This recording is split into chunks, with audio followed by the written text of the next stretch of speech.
हाम्रो विद्यालयमा अलिकति आन्तरिक स्टाफ बीच अलिकति मनमुटावका द्वन्द्वको शिक्षक बीच मनमुटाव छ मनमुटाव भएको देखियो। अहिले आज हामी यति जम्मा हुनको कारण चाहिँ सर आजको जुन भेलाले चाहिँ यहाँ मनमुटावको कुराहरू चाहिँ आज चाहिँ थाहा पाइन्छ। हजुर त्यसले गर्दाखेरि आज विद्यालय लिएर जानु पर्यो।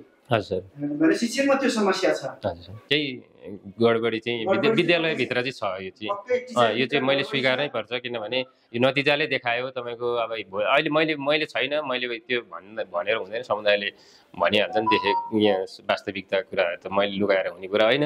आज हामीसँग हुनुहुन्छ हिमालय माविका व्यवस्थापन समितिको अध्यक्ष लीलाबहादुर बुढाथोकी। अध्यक्षज्यू हजुरलाई नमस्कार अनि स्वागत छ। नमस्कार सर। आज हजुरसँग हामी यो भेटघाटको क्रममा चाहिँ हिमालय माविको शैक्षिक यो पठन पाठनको विषयमा हामी तपाईँहरूसँग कुराकानी गर्छौँ। हजुर यस विद्यालयका व्यवस्थापक अध्यक्ष हुनुहुन्छ। यसपालि यो हिमालय मावि एउटा इतिहास बोकेको, धेरै इतिहास बोकेको एउटा पुरानो उत्तरी भेगको एउटा पहिलो एउटा विद्यालय हो। तर यो यति राम्रो स्कुल हुँदै गर्दा यसपालिको नतिजा चाहिँ यो पालिका स्तरीय नतिजामा निल गएको छ। यो विषयमा तपाईको धारणा के रहन्छ? वास्तविक हो सर। अब हिमालय माविले यो यस्तो इतिहास भनेको पहिलोपल्ट बिहोर्नु पर्यो। यसमा हामी कसरी चुक्यौँ भने संस्कार र संस्कृति भनेको चाहिँ विद्यार्थीले घरमा सिकेर आउने कुरा हुन्, तर शिक्षा भनेको चाहिँ विद्यालयमै सिक्ने कुरा हुन्। अनि शिक्षाको मेरुदण्ड भनेको विद्यालय हो। विद्यालयले कसरी लानुपर्छ, के गर्नुपर्छ विद्यार्थीहरूलाई भन्ने कुरा विद्यालयले यो गर्नु पर्थ्यो। त्यसमा विषयगत सरहरूले पनि आफ्नो विद्यार्थीको कतिसम्म के अरे सक्षम छन् भन्ने कुरा ख्याल गर्नु पर्थ्यो। त्यो कुराहरूलाई गर्न सक्नु भएन। मेन कमजोरी त्यहाँनिर भयो। प्रशासनले पनि त्यो कुरामा चाहिँ निगरानी राख्नु पर्थ्यो, किनभने अब हामीले अतिरिक्त क्लास पनि सञ्चालन गरेको थियौँ। त्यसमा प्रले पनि अतिरिक्त कक्षा 10 को इङ्ग्लिस पढाइरहनु भएको थियो। त्यो गतिविधिमा त उहाँले अब हुने पालिका स्तरीय इक्जाम भइरहेको छ, हाम्रो सरहरूको गतिविधि के तरिकाले पढाइरहनु भएको छ, अभिभावकको प्रस्तुति कस्तो आइरहेको छ, अभिभावकले विद्यालयप्रतिको चासो कतिको दिइराख्नु भएको छ, विद्यार्थीलाई कतिको समय दिनुभएको छ पढ्ने कुराको भन्ने कुरा मूल्याङ्कन चाहिँ अभिभावकले राख्नु पर्यो। त्यो राख्न सक्यो, त्यो एउटा कमजोरी भयो। त्यो भएको कारणले गर्दाखेरि हामी यो पालिका स्तरीय नतिजामा चाहिँ खच्किन पुग्यौँ। यो निल जानुको मुख्य कारणहरू एक दुईवटा शिक्षकको कमजोरी के रह्यो, विद्यार्थीको कमजोरी अहिले हजुरले भन्नुभयो। तर ठ्याक्कै जस्तै यहाँको शिक्षकहरूले चाहिँ विद्यार्थीहरूलाई त्यो खालको पठन पाठनको क्रममा के हेलचेक्र भएको हो? अलिकति हाम्रो विद्यालयमा अलिकति आन्तरिक स्टाफ बीच अलिकति मनमुटावका द्वन्द्वको शिक्षक बीच मनमुटाव भएको देखियो। अहिले आज हामी यति जम्मा हुनको कारण चाहिँ सर आजको जुन भेलाले चाहिँ यहाँ मनमुटावको कुराहरू चाहिँ आज चाहिँ थाहा पाइन्छ। हजुर त्यसले गर्दाखेरि आज विद्यालय लिएर जानु पर्यो। हजुर भने शिक्षकमा त्यो समस्या छ। हजुर अब यसलाई हल गर्न के गर्नु पर्ला? यसको दीर्घकालीन समस्या नआउनको लागि मैले शिक्षा प्रमुख, गाउँपालिका जनप्रतिनिधि, मेयर, उपमेयर र हजुर पत्रकार साथीहरू, अनि यहाँ बुद्धिजीवी, वडा अध्यक्ष, अभिभावकज्यूहरू, बुद्धिजीवी सबैलाई बोलाएर यसको बोलाएको छु आज। र यसको अन्तिम निचोड पनि अबको दीर्घकालीन अब यस्तो समस्या नआओस् भन्नको लागि कमजोरी कहाँ कति न हामी व्यवस्थापन समितिमा पनि केही कमजोरी भयो कि त आफ्नो कमजोरी भन्न सकिँदैन, त्यो छुट्टै ठाउँमा होला। तर हाम्रो कमजोरी रहेछ भने पनि समुदायले प्रस्तुत गरिदिउन्, सच्याउँला। यदि त्यो सचिँदा पनि नसक्ने रहेछ भने हामी संस्थाबाट पछि पनि हटाउँला, किनभने संस्था बिगारेर बस्न उचित हुँदैन, मेन कुरा। अर्को कुरा, यहाँ जिम्मेवारी शिक्षक सरहरू आफ्नो विषयमा अप्पल हुनैपर्छ। शिक्षकहरू कस्तो खालको अहिले यहाँ के त्यस्ता गतिविधिहरू के देखिरहेछ तपाईँको नजरमा? मैले देखेको चाहिँ मैले दुईपल्ट एक दुईपल्ट समन्वय गर्न खोजेँ। यहाँ शिक्षक सरहरू लेखा परीक्षण, वार्षिक लेखा परीक्षण हुन्छ, कोही शिक्षकहरू त्यहाँ त्यो वार्षिक परीक्षणको तयारी गर्नुहुन्छ, कोही शिक्षकहरू चाहिँ अब फेरि ढोका थुनेर एकतर्फी बसिदिनुहुन्छ होइन, त्यस्तो पनि देखेँ।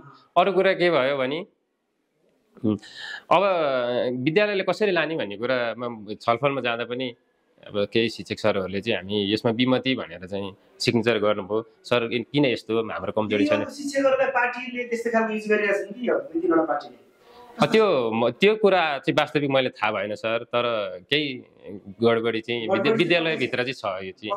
यो चाहिँ मैले स्वीकार्नै पर्छ, किनभने यो नतिजाले देखायो तपाईँको। अब अहिले मैले छैन, मैले त्यो भनेर हुँदैन, समुदायले भनिहाल्छन्। देखे यहाँ वास्तविकता कुराहरू त मैले लुगाएर हुने कुरा होइन। त्यो भएर शिक्षकहरूलाई यो विषयमा अनुगमन गर्ने निकायहरू छ, गाउँपालिका छ, वडा सरकार छ, अनि गाउँपालिका र वडा सरकारले यस विद्यालयमा कतिको चासो देखाइरहेको छ तपाईँको नजरमा के छ? गाउँपालिकामा भर्खर अब शिक्षा प्रशासकीय अधिकृत आउनु भएको छ। त्योभन्दा अगाडि अब एक दुईपल्ट त आउनुभयो विद्यालयमा होइन। अनि अब वडा जनप्रतिनिधि राखेर पनि मैले 2-3 पल्ट छलफल गरेको हुँ। चेन्ज गर्ने कुराहरूदेखि लिएर हरेक कुरामा गरेको हुँ। अब त्यहाँ पछि वडा शिक्षा समिति गठन भयो, त्यसमा म पनि सहभागी थिएँ। हाम्रो राजकुमार सर पनि सहभागी हुनुहुन्थ्यो, कालिम्चोक माविबाट हेड सर सहभागी हुनुहुन्थ्यो, अनि कालिम्चोक प्रस्तावित माविको विवि सदस्य सहभागी हुनुहुन्थ्यो। त्यहाँ चाहिँ अब विद्यालयको केही समस्याहरूलाई कसरी जाने भन्ने कुरा त्यो वडा शिक्षा समितिले पनि हामी गर्न सक्छौँ भन्ने कुरालाई निर्णय गरेको थियौँ। त्यहाँ पछि विवाद भइराख्दाखेरि मैले पनि अनि अब अलिकति सम्हाल्न नसक्ने अवस्था देखिसके पछाडि मैले वडा शिक्षा समितिले पनि निवेदन दिएँ। अब यो केही सहजीकरण गरिदिनुहोस् भनेर निवेदन दिएँ। तपाईँहरूको समय तोकिदिनु भयो भने हामी तत्कालीन बैठक राख्न पनि सम्भव गर्ने छौँ भने पनि, तर त्यो अलि देखिएन। के अरे वडाबाट चाहिँ त्यस्तो प्रतिक्रिया आएन। नआइसकेपछि हामीले नै अब यो विकराल राख्नु हुँदैन। अब यो अवस्थामा पारेर विद्यालयमा अहिले प्रहले पनि राजीनामा दिनुभयो। अनि अब यसरी प्रविहीन विद्यालय राख्नु भनेको चाहिँ विद्यालयलाई ठुलो घाटा हो। राजीनामा दिएर के समस्या समाधान हुन्छ कि के गर्नुहुन्छ? राजीनामा दिएर समाधान त हुँदैन, तर कस्तो भने व्यक्ति आफै सुध्रियो भने मात्रै राजीनामा दिएको औचित्य रहन्छ, नभए व्यक्ति सुध्रिएन भने राजीनामा दिएर समस्या समाधान हुन्छ। अनि अर्को कुरा जुन यहाँ प्रशासनमा अर्को गाउँमा एउटा जनगुनासो छ, राष्ट्रिय परीक्षा बोर्डले जुन शुल्क तोकेको छ त्यो कुरा दोब्बर उठाएको छ भन्ने कुरा छ, हजुरले थाहा पाउनुभयो? मैले पनि स्पष्ट थाहा पाएको छ। अनि त्यसमा तपाईँले के शिक्षकहरूलाई मलाई हजुरहरू मार्फत गौरव सरले फोन गर्नुभएको थियो। त्यो फोन गर्ने बित्तिकै मैले हेड सरलाई आएर जानकारी गराएपछि विद्यालयमा पनि समस्या छ, 2-3 निजी स्रोत पाल्नुपर्छ भन्ने कुरा गर्नुभयो। जस्तै हेड सरले चाहिँ तपाईलाई 2-3 शिक्षक पाल्नुपर्छ, अनि त्यही कारणले गर्दा योभन्दा अघिल्लो वर्ष 1000 रुपियाँ उठाउने गरेको छ। योपल्ट चाहिँ हामीले 200 बढाएर उठाएको हो, 1200 उठाएको हो सर। राष्ट्रिय परीक्षा बोर्डले कति उठाएको थियो? हजुर त्यो मलाई जानकारी चाहिँ छैन। राष्ट्रिय परीक्षा बोर्डले चाहिँ यति उठाउनुपर्छ शुल्क भन्ने कुरा व्यवस्थापन समितिको अध्यक्षलाई थाहा छैन। त्यो चाहिँ थाहा हुँदैन, किनभने यो व्यवस्थापन समिति भनेको एउटा विद्यालयको सहजीकरण गर्ने मात्रै हो सर है। अब त्यो फी कति उठाउने, आर्थिक कुरालाई कसरी मेजरमेन्ट मिलाउने भन्ने कुरा प्रको हातमा हुन्छ।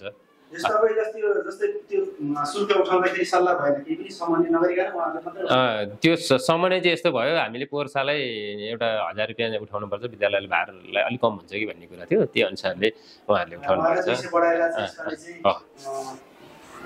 पर्छ।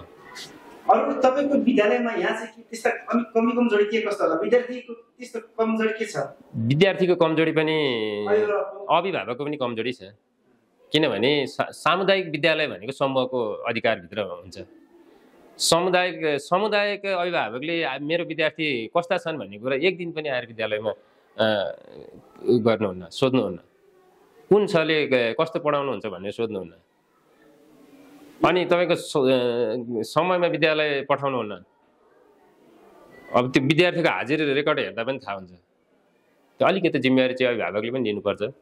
यसमा हिमालय माविको जुन विद्यार्थीहरू चाहिँ 12 इक्जाम दिनबाट वञ्चित भएका विद्यार्थी, हजुर सर, यो विषयमा तपाईले के थाहा पाउनु? थाहा मलाई स्पष्ट थाहा भयो सर। के कारणले यस्तो भयो? अब मेरो बुझाइमा र मैले प्रशासनसँग लिएको प्रतिक्रिया अनुसार चाहिँ मैले बुझेकोमा चाहिँ 12 कक्षाको विद्यार्थीहरूको रुटिन सहित विद्यार्थी तयारी भएर यहाँ विद्यालयबाट गएका हुन् रे, होइन सर? गए, इक्जाम 2-4 दिन पनि दिए रे, तर एक दिन चाहिँ छुटे। अब तर त्यो विद्यार्थीहरूले आफ्नो रुटिन त हेर्नु पर्थ्यो। भन्ने कुराहरू गर्नुभयो। अनि अब त्यो परीक्षा हलमा पनि त्यहाँको सरलाई सोद्धा पनि हामीले बाहिर प्रकाशन गरेको छौँ, रिजल्ट बाहिर गेटमै प्रकाशन गरेको छौँ, त्यो विद्यार्थीले ख्याल गर्नुपर्ने, ख्याल गर्नु भएन छ, अब यसरी छुट्नुभयो भनेपछि विद्यालयले सम्पर्क गर्न खोजेको अरे। अब खोज्दाखेरि पनि विद्यार्थीहरू अब सम्पर्कमा आएनन्। 1-2 जना विद्यार्थी सम्पर्कमा आएको विद्यार्थीलाई त्यो फलानु विद्यार्थी छुटेका विद्यार्थीहरू तिमीले देख्यौ त कतै, त तिमीले सम्पर्क गर्न सक्छौ भन्दाखेरि 2-4 ठाउँ खोज्दा ती विद्यार्थीले पनि सम्पर्क गर्न नसकेको कारणले उनीहरूको परीक्षा छुट्यो भन्ने कुरा मलाई जानकारी भयो। कुनै न कुनै शिक्षक त्यति बेला जानु पर्थ्यो हैन? अच्छा, सुरुदेखि नै कही नगएको भन्ने कुरा साँचो हो? सर त्यो चाहिँ गएको होइन सर। एसीको लागि चाहिँ एकजना सर जिम्मेवारी भएर जानुभएको थियो, अनि 12को लागि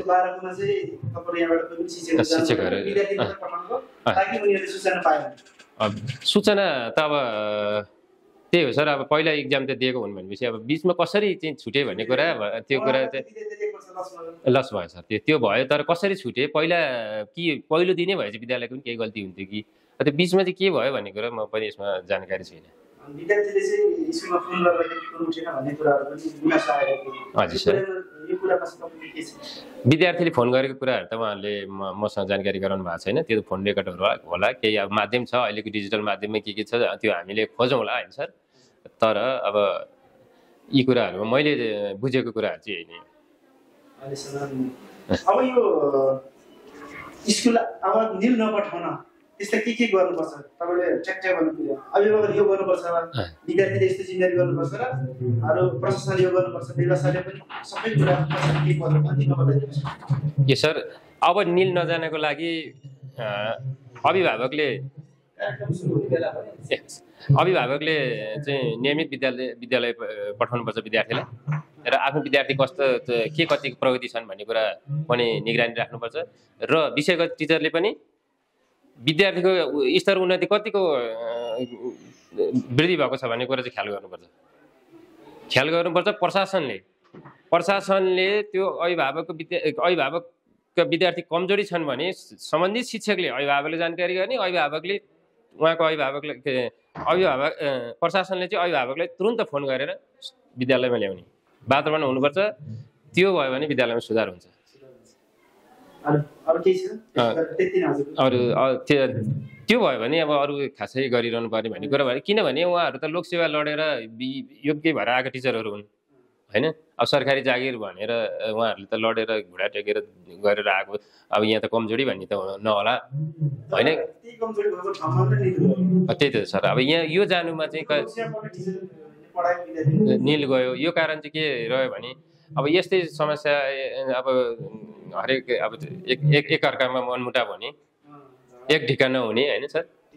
टिचरमै त्यस्तो भइसके पछाडि अनि अब चाहिँ यहाँ समस्या आएको चाहिँ यहीँनेरि नै भयो।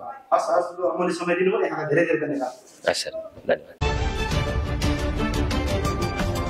वर्षौंदेखि समाजमा लुकेका अनदेखा सच्चाइहरू अब जनताको आँखाको दर्पणमा। Dolakha Darpan news, subscribe now।